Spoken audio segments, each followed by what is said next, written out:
சென்னையில் இன்று காலையிலிருந்தே செஞ்சல் புயல் காரணமாக தொடர்ந்து பல்வேறு பகுதிகளில் கனத்த மழை பெய்து வருகிறது.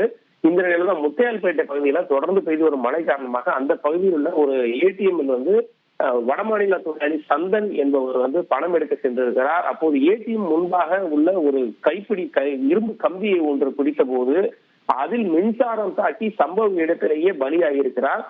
இந்த நிலையில அவர் பலியான நிலையில அந்த வீடியோ காட்சிகள் தற்போது வெளியாகி பரபரப்பை ஏற்படுத்தியிருக்கிறது. நீங்க பார்க்கலாம், அந்த பகுதியே கிட்டத்தட்ட முழங்காலுக்கு மேலான அளவு தண்ணீர் காணப்படுகிறது முத்தியால்பேட்டை பகுதியில.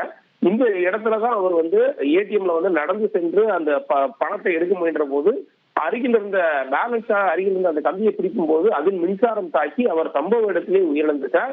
தற்போது அந்த வீடியோ காட்சிகள், அவர் உயிரிழந்தக்கூடிய அந்த வீடியோ காட்சிகள், பரபரப்பான காட்சிகள் தான் தற்போது வெளியாயிருக்கு. அதான் நீங்க பார்த்துட்டு இருக்கீங்க. இந்த சம்பவம் தொடர்ந்து உடனடியாக அவர்கள் அக்கம் பக்கத்தினர் அவரை கம்பு கட்டைகள் மூலமாக அவரது உடம்பை எடுத்து அதன் பின்பாக அங்கிருந்து மீட்கக்கூடிய அந்த காட்சிகள் தான் தற்போது பார்த்துக் கொண்டிருக்கு. இந்த சம்பவம் தொடர்பாக வழக்கு பதிவு செய்த போலீசார் தீவிர விசாரணை நடத்தி வராங்க.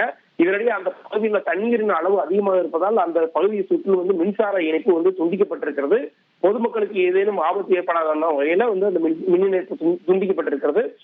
தொடர்ந்து பெய்து வரும் மழை காரணமாக வடமாநில தொழிலாளி ஒருவர் மின்சாரம் தாக்கி உயர்ந்திருப்பது ஒரு அதிர்ச்சியை ஏற்படுத்தியிருக்கிறது.